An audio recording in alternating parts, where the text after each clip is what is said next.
सुबह जिस समंदर को देखते हैं जहां लहरें किनारों से टकराती हैं, अगर एक सुबह वहां से पानी गायब हो जाए और समंदर की छाती को चीरकर 6 फीट ऊंची जमीन बाहर आ जाए, कोई जादू नहीं, कोई हॉलीवुड फिल्म की कहानी नहीं है।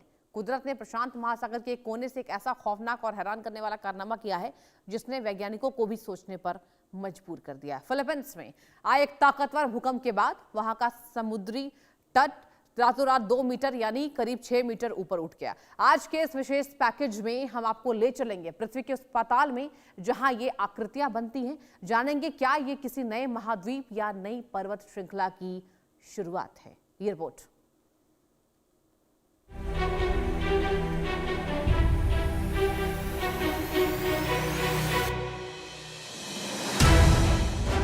फिलीपींस का यह इलाका जहां कुछ दिन पहले तक समंदर की लहरों का राज था, वहां आज सूखी चट्टानें और मरे हुए कोरल नजर आ रहे हैं। फिलीपींस का यह इलाका दुनिया के सबसे खतरनाक सिस्मिक जोन यानी पैसिफिक रिंग ऑफ फायर पर स्थित है। यह वही इलाका है जहां दुनिया के 75% सक्रिय ज्वालामुखी हैं और 90% भूकंप यहीं आते हैं। फिलीपींस के नीचे फिलीपीन सी प्लेट और सुंडा प्लेट आपस में टकरा रही हैं। जब भूकंप आया तो इन प्लेट्स के बीच फंसी सदियों पुरानी ऊर्जा अचानक बाहर निकली। इसे विज्ञान में को-सिस्मिक डिफॉर्मेशन कहते हैं। इसका असर यह हुआ कि समंदर के नीचे का हिस्सा, जिसे हम सीबेड कहते हैं, वह एक झटके में 2 मीटर यानी 6 फीट ऊपर उठ गया। कल तक जो मछलियां और दुर्लभ कोरल रीफ समंदर की गहराइयों में सांस ले रहे थे, वो आज सूखी जमीन पर धूप में झुलस रहे हैं। यह इलाका रातों रात कोरल रीफ का कब्रिस्तान बन गया।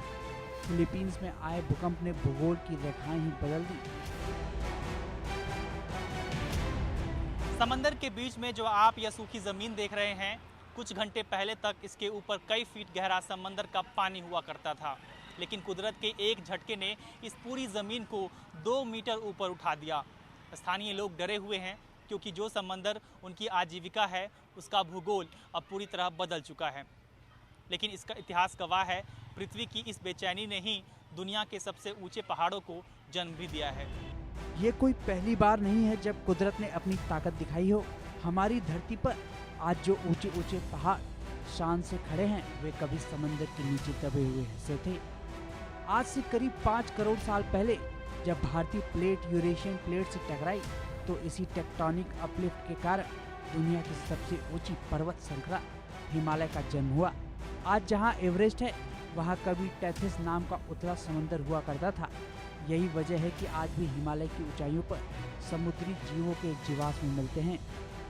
साल 2016 न्यूजीलैंड का काइकोरा भूकंप, फिलीपींस जैसी ही हूबहू घटना नवंबर 2016 में न्यूजीलैंड में देखी गई थी।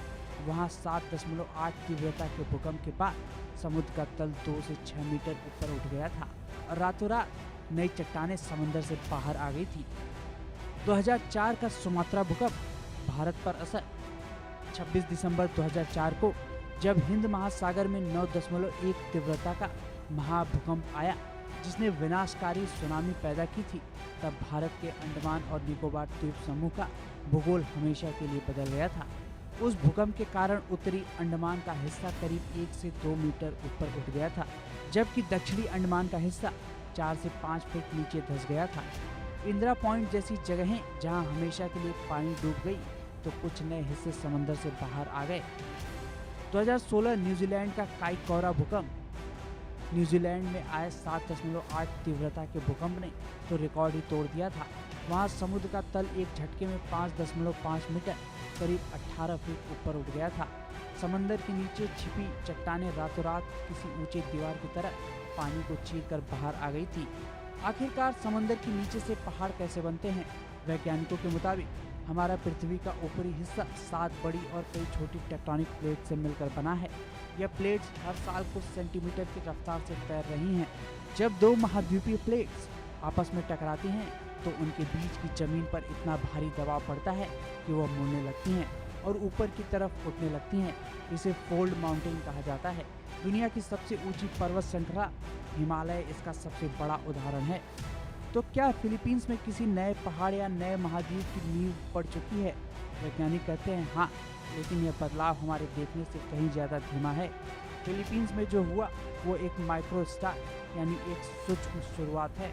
अगर अगले कुछ लाख सालों तक इस इलाके में ऐसे ही भूकंप आते रहे तो यहाँ एक नई पर्वत श्रृंखला खड़ी हो जाएगी। लेकिन तात्कालिक रूप से यह घटना एक बड़े खतरे का अलार्म है। समुद्र तल के अचानक बदलने से समुद्री धाराएं बदल सकती हैं। सबसे बड़ा डर यह है कि इस फॉल्ट लाइन पर जमा ऊर्जा का एक हिस्सा अभी भी बाकी है, जो आने वाले समय में भीषण सुनामी को ट्रिगर कर सकता है। इंसान खुद को कितना भी शक्तिशाली समझ ले, लेकिन यह 4.5 अरब साल पुरानी धरती करवट लेती है तो भूगोल के नक्शे में पेंसिलों की लकीरों की तरह मिटा दिए जाते हैं। फिलीपींस में समंदर को चीरकर बाहर निकली यह जमीन कोई चमत्कार नहीं, बल्कि इस बात का जिंदा सबूत है कि हमारी धरती के अंदर आज भी एक सुलगती हुई दुनिया है, जो लगातार खुद को नए सिरे से गढ़ रही है। आज जो समुंदर है वो कल पहाड़ हो सकता है, और आज जो पहाड़ है वो कल समंदर। कुदरत के इस हैरान करने वाले सफरनामे में आज के लिए इतना ही। देखते रहिए